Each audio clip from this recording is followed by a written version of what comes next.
अस्सलामुअलैकुम दोस्तों, ਹੁਣ मैं एक और ਤੁਹਾਨੂੰ एक अच्छे जोड़े का शौक करा रहा जिन्हें बहुत अच्छा रिजल्ट दिता है सानू अली अला नारे उस्ताद मोहतरम जनाब उस्ताद अफजल अलीम खान साहब अली बाबा अली बलोच वाली ब्रीड है कमगर जनाब अली अले नार दी अख का शौक करो। जनाब कुंदा दा कली दी है टुटी है भी गिरी है एक और भी अगे गिरी है क्रीज च इस वास्ते जड़ा नहीं दिखा रहे दुम दुम का शौक करो जी ये पंजे जनाब छोड़ के फिर दिखाने जी दोस्तों हूँ जी इस नार दे नाल मादी लगा रहे हैं शौक करा रहा मैं उस्ताद मोहतरम उस्ताद अब्दुल अलीम खान साहब की होम ब्रीड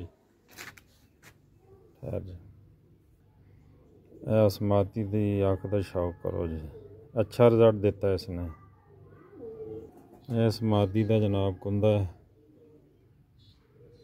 है दुम है जी दी शौक करो जी छोड़ जनाब उस जोड़े का शौक करा रहे हैं छोड़ के है मादी अली अला नारे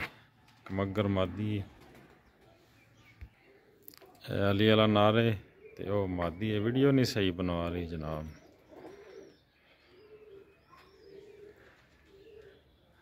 शौक करो है मादी अली अला नारे माशाल्लाह अच्छे रिजल्ट वाला जोड़ा है भी दिखा रहे हैं थानू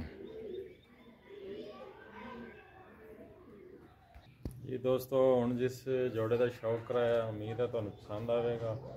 ये बारे भी जरूर दसना कि तुहानू कैसा लगा। ओके जी मेहरबानी शुक्रिया अस्सलाम वालेकुम।